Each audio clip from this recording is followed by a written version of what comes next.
Good evening. Um, I'm so tired. This is kind of a oopsie. Hang on, there we are. We're back. Boom, baby, we're back. Anyway,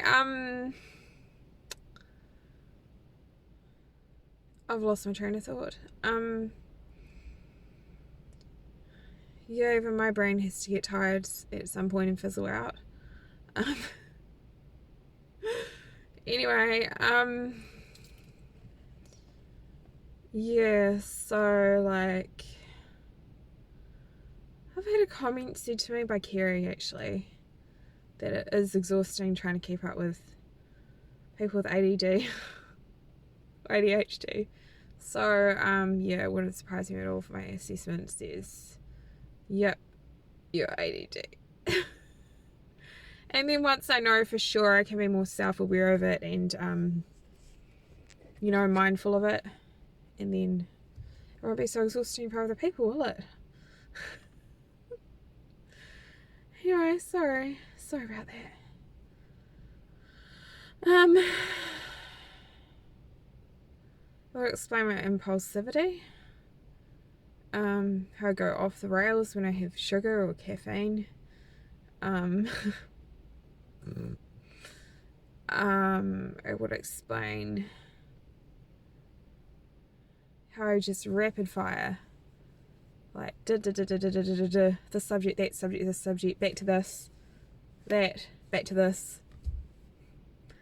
And I've also got autism, so if I'm super emotional, it's the social trait of it anyway. If I'm super emotional, it's like I've got to get it all out, and then there's the ADD, so it's like da da da da. So it's a double whammy of. I don't know if this is making sense to anyone, but it seems to be making sense to me. Yeah, just musings on ADD, I guess. I really do notice the difference when my diet's good and then when it isn't good. It has a direct effect, I think.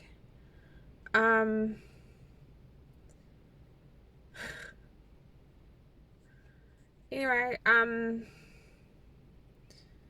this morning was a bit emotional for me because I tuned into a Rise Church service online. So just for me, what was going on in my world, it was a bit intense actually, because I've made peace with it all, and that's actually the first time I've returned to a service, being at peace with it. And I managed it despite the fact I was very, very tired, and I've had a whole lot of other stuff going on lately. Quite major stresses actually, some of them. But yeah, it's alright because I have a lot of support. And I just reached a point where I was like, you know what, it's I think it was a bit of a pressure cooker there, and I just kept sort of snapping, like little, till it was like just all my anger came out about my stepdad.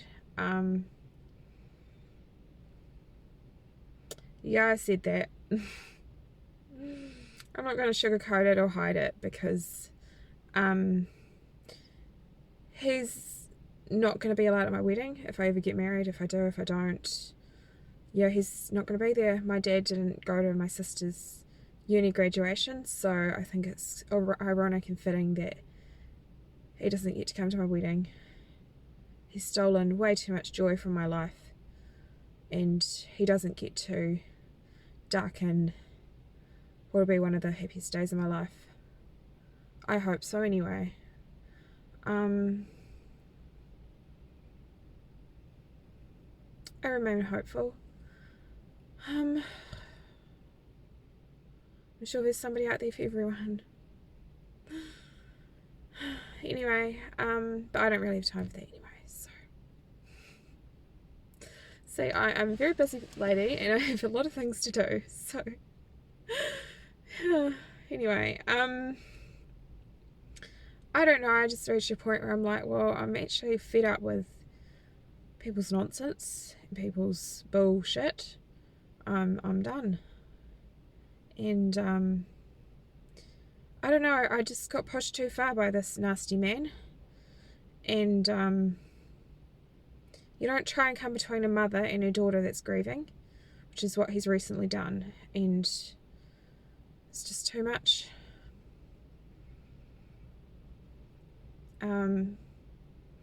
I feel so much better now that I've seen that service this morning online. It's quite emotional for me. Maybe it is the church I'm supposed to return home to, and only time's going to tell me that. I don't know anything. Not a thing. Nope. Anyway, so yeah, like, and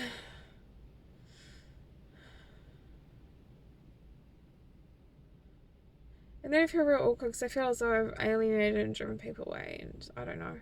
It's just done my head in, but that's probably not even true. But I just get a bit paranoid and anxious sometimes. Yeah, I get anxiety, so. What's those lyrics from Black Eyed Peas, Anxiety? Got me feeling strange, paranoia took over me, and it's weighing me down. Well, yeah. Anyway. I can't run any longer, knees to the ground. Anyway, I'm just glad that I'm not really scared to be out in the world, and I don't feel ashamed of myself or embarrassed or humiliated anymore, because I did for years and years and years. Yeah, I can get emotional problems sometimes. People struggle with different emotions. And, you know, I'm already a very highly emotional person in the first place, so if you throw in issues that are stemming from PTSD and triggers from PTSD, well, you know, I'm already a bit like, whoa, normally. So if you throw in additional emotional problems because of PTSD triggers, it's like, holy crap. You know, like, but actually, and then you throw in the autism and ADD, and I don't think that helps either. So it's a bit extreme.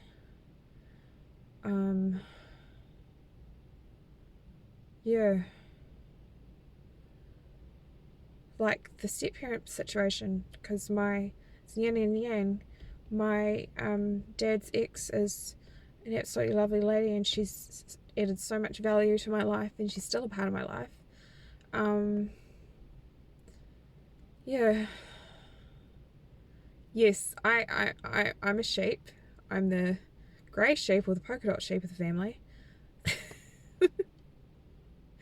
You know, I'm just a bit misunderstood, but I think a lot of people have misunderstood me. That's okay. It's alright. I'm sure I'm not the only one to be misunderstood. And I just feel so happy and so free from my past. And, you know, there was a point there where I actually lived in backpackers and motels for 3 months, and I totally went underground. No one knew where I was for 3 months, including my family. That would have been within the year after I moved back home to Taranaki, probably. That happened. I was really at the lowest point in my entire life. It was horrible.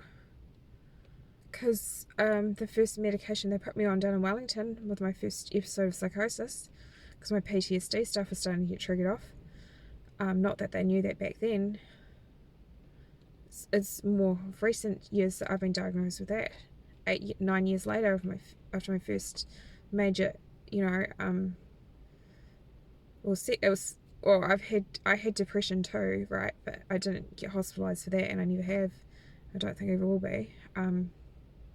Because I'm never a danger to myself or others. I just, yeah, when I'm in a psychosis, I guess it just,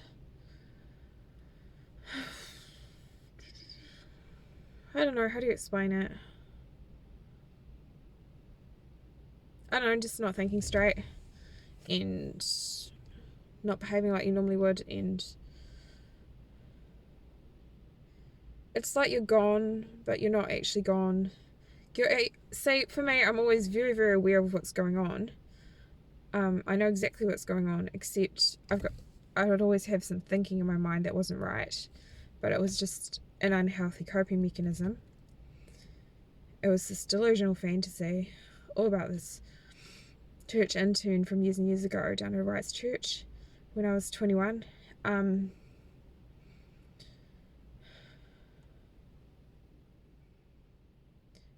It's pretty sad that it took me so many years to be able to work through those issues to that person. But the thing is, it wasn't about that person really.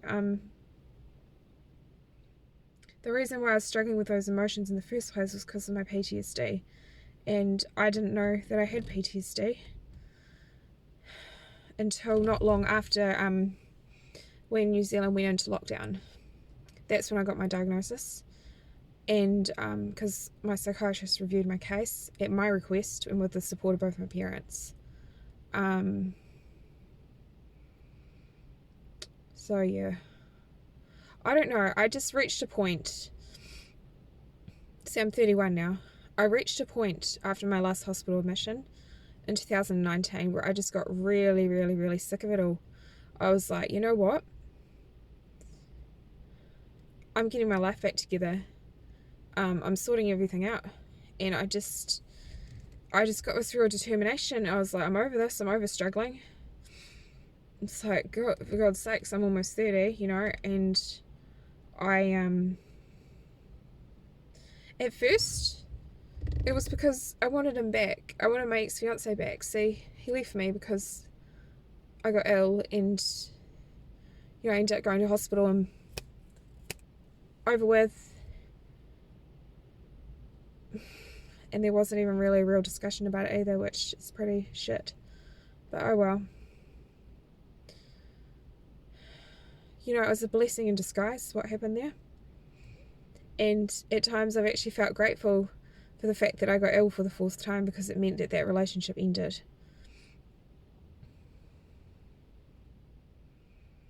And then I can continue healing and I can continue growing and become a healthy whole person and have a healthy whole relationship, which is something every woman deserves to have. To be strong, independent and free, and happy and whole and healthy, and then to let someone chase after you, and someone decent, somebody nice, somebody who's actually going to treat you right.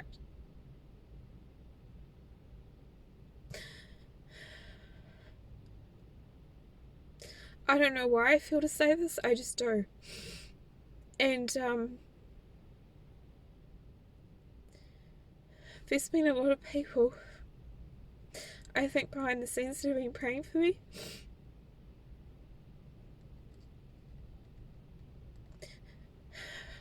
And I don't really understand why they would, but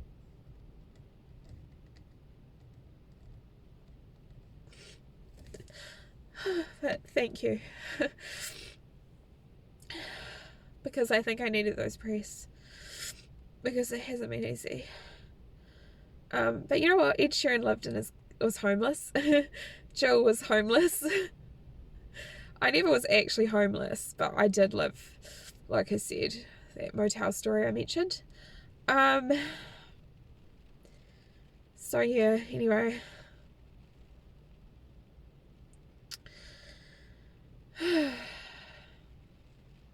I think that was between my first admission down in Wellington and my second admission, which was my first admission up here in Taranaki. That was when I was missing for 3 months. Yeah, it was. Yeah. And then I moved to the wet hostel because Mum ended up calling up the place. Because my sister's birthdays came and went and I didn't get in touch with anyone in the family. And, yeah, so like, and then, yeah, it was a very dark time. And then when I was in there staying at Wit, it was still a very dark time in my life. I was so low, and I was suicidal. And thankfully I was strong enough to, you see, I used to think I was too pathetic to take my own life, but that's not true. I was strong enough to get through that and overcome that.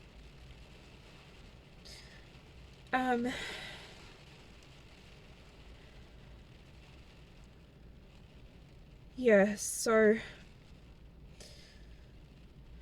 yeah.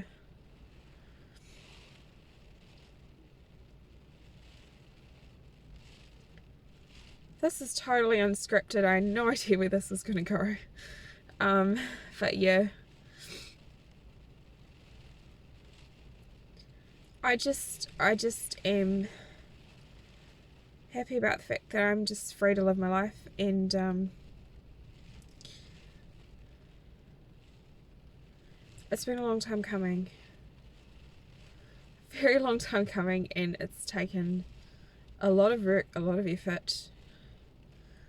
But it was worth it. And I'm a Christian, and the Christian walk is never easy.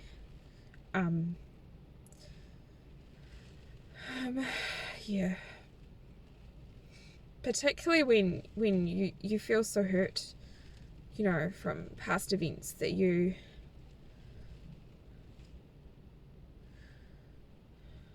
don't really belong to a church like you once used to. And it's really weird and bizarre, because right when I've made peace with that church from my past, everything blows up in the media about Arise Church, and it couldn't have been more perfect timing, because I'm in a place where I've forgiven them and I'm at peace with them. So I've actually sort of defended them on a couple of my socials, on my, I think on Twitter, Instagram. No, it was Twitter and my Facebook. I've sort of defended them. But I could only do so much to that before it was like, too much. Okay, that's enough.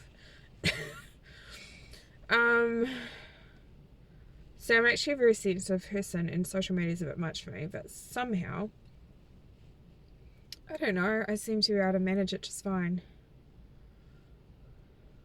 So yeah, I don't know, it just seems as easy as breathing sometimes now, because I have made peace with my hurts from the past with the Arise Church stuff. It was always a major trigger for me on social media, and now that doesn't really seem to be so much of a problem for me anymore.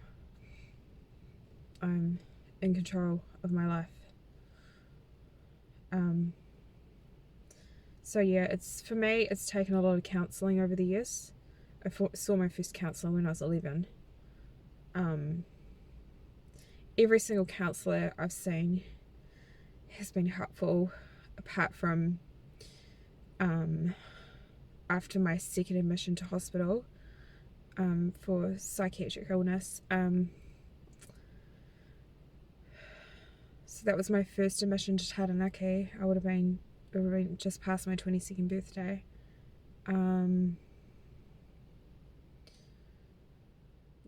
I couldn't face speaking to that psychologist about my issues to do with my psychosis, which was precisely what I needed to talk to about.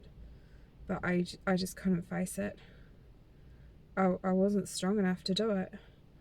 And I don't know, I ended up talking to her about, issues to do with my mum, and that went nowhere, because she was like, oh, well, what do you expect me to do about it?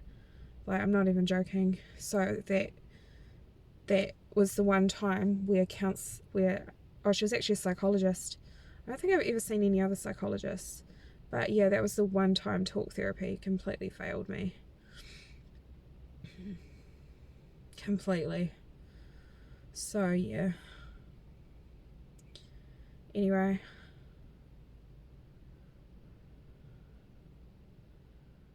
And I don't know, I'm just glad it's all over with, and I can just be free and happy and strong and independent and just live my life,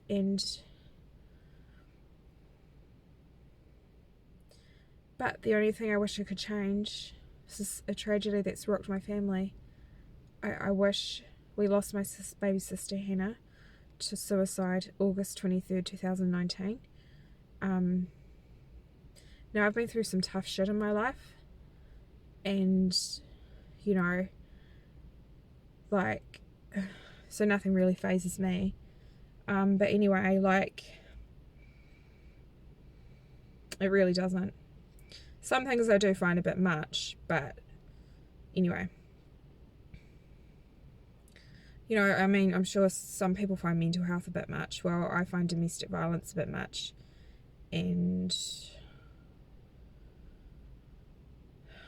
yeah, I've also find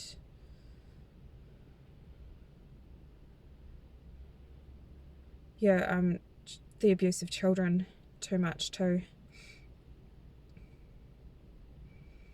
So yeah, I find those two things, I wouldn't be able to be directly involved with them. I'd find it too much.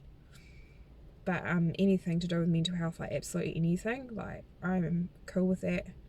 Even before my own illness, it didn't faze me. But what did faze me was the hospitals. I had a stigma against the hospitals, the mental health hospitals, and it's just born out of fear and lack of understanding. So when I say about other people that they have a stigma, they really shouldn't take it personally and get offended, because I've been there and I used to have a stigma. So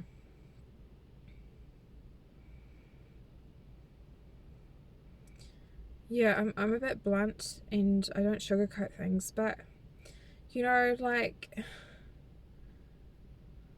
try not to be, actually, because I actually don't want to hurt people's feelings, but I don't know, that's just how I am. So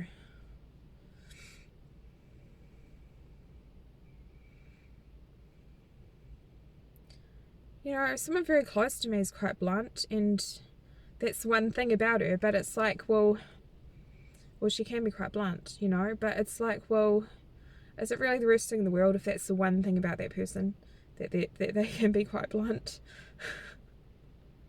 And quite honestly, I find honesty refreshing, because for me, with my social trait of autism, it can be a bit of a jungle, you know. So when people are just straight up, then it makes things really easy. So yeah, anyway.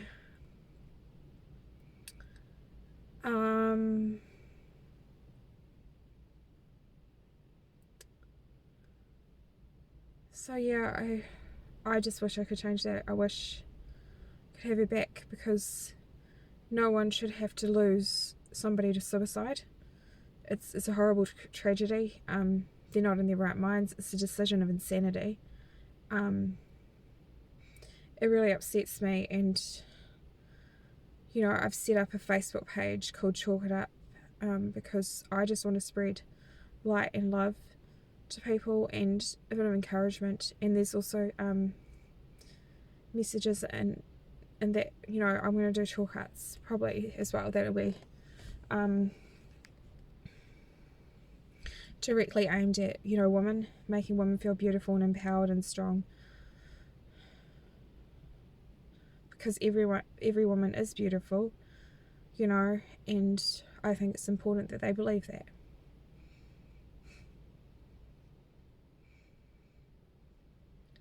Just like it was important for me to learn to actually believe it, you know, because I didn't used to.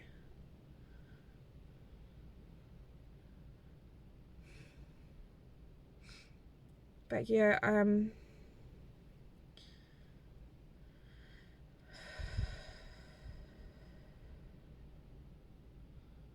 so yeah, here's to my new chapter, because yeah, I think it started, and I couldn't be happier about that. Yeah, and now I'm gonna sign off, because I should probably get some sleep, and I will love and leave this channel, and God bless, and take care wherever you are. And just remember, you know, the night may be dark, but dawn comes in the morning. You know, and nothing is impossible. Just believe. You know, I have my beliefs, but just believe in something. Believe in something good. Believe in yourself. Just believe in something. And I believe in you. And whatever you're facing, going through, you can get through it too. I've got through some tough shit, so I'm sure you can too. And I hope there's somebody out there listening to this that needs to hear it. You know, and if I've reached just one person that needs to hear this, then that makes me very happy.